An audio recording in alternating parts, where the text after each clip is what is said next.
The average poverty rate in northern Nigeria is between 69 and 71%. In fact, states like Zamfara have a whooping poverty rate of 92%.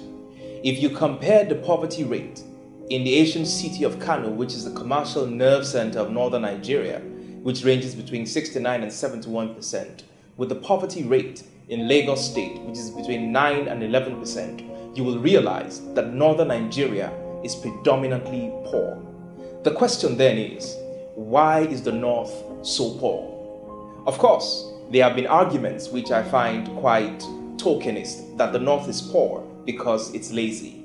That can never be farther from the truth, because the northern people work on their farms for an average of 18 hours a day. Some of them travel on trucks and lorries for between 48 and 72 hours just to get to Lagos to do menial jobs like pushing trucks of water and carrying loads in the markets in Mile 2, Idi-Araba, and what you have. So the North cannot be poor because it's lazy. There has to be a smarter explanation for why the North is poor. The truth is, the North is predominantly poor because of its geography. The geography of any part of the world is a key determinant to how rich or how poor that country is. That explains why Northern Africa is a lot richer and does a lot more better economically than other parts of Africa. The reason is simple. Between Morocco and Spain is 7.7 nautical miles. That means it's easy to move goods on water between Morocco and Spain. And that gives it a tremendous economic opportunity that other parts of Africa does not have. In fact, the reason that northern Nigeria is predominantly poor is because the entire Sahel region is completely landlocked and has a devastating climatic problem that has eroded its farming potential and of course its grazing potential. For instance, northern Nigeria used to be predominantly known for its groundnuts pyramid and exported one of the highest amounts of groundnuts in the world. But between 1972 and 1974, after it was hit by a very devastating drought in the entire Sahel region, it collapsed the rates of the production of groundnuts in the entire northern region. Another predominant export trade for northern Nigeria used to be cotton. Between 1972 and 1975, the American government and the Europeans subsidized their farmers and cutting the rate of producing cotton in their country by close to 50%. And that made the margins that farmers would make from the production of cotton in northern Nigeria extremely slim, making most of them go entirely bankrupt. Whereas the prices of cocoa was relatively stable in the international market, and of course the price of oil, even though it fluctuated a couple of times, earned the southern part of the country a whole lot more money. So you see clearly that the North isn't poor because it's lazy. It is predominantly poor because of its geography. For instance, the distance between Morocco and Spain is about 7.7 nautical miles on the waters. So it's easy, extremely easy to move your goods and services across northern Africa and Europe to facilitate trade and of course make the entire country richer.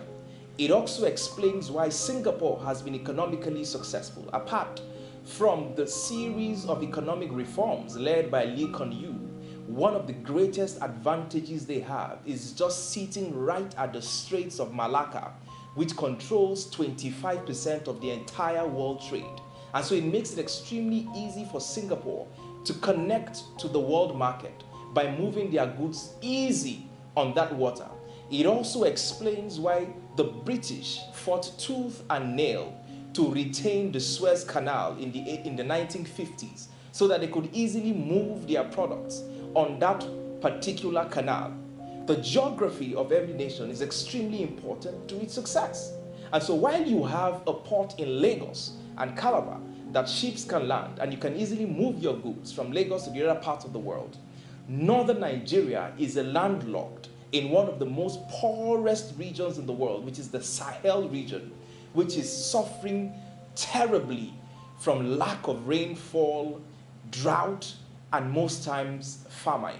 So there is absolutely no way that the northern Nigeria can compete with the access to supply lines and trade routes that other parts of southern Nigeria can. So the reason why the North is poor, I repeat again, is not because it's lazy, but because of its geography. So what can the North do to turn around its fortunes? The answer is simple. The leaders of northern Nigeria need to start thinking strategically of connecting their supply lines, of making it extremely efficient to move tomatoes from places like Zaria up onto supermarkets and shops in Lagos State. They need to make it extremely easy to move their onions and beans from places like Marte in Meduguri up onto Lagos. And so they need to specifically target infrastructures that makes it tremendously easy to move goods and services. And so farmers in northern Nigeria can earn a better margin from their produce. Secondly is that the title of lands have to be that of the farmers who are farming on these lands in northern Nigeria. The moment farmers can have titles to their lands, they have a commercial advantage where they can borrow from banks and move from subsistent level of farming into more mechanized systems of farming. So I say to you again, kill the notion that the North is poor because it's lazy. The North is poor because of its geography. And I can understand that the reason why they have not thrived out of the geographical limitations that they have is because they have a leadership that is rooted in antiquity, derived of new ideas, and are incapable of preferring 21st century solution to the beautiful people of northern Nigeria.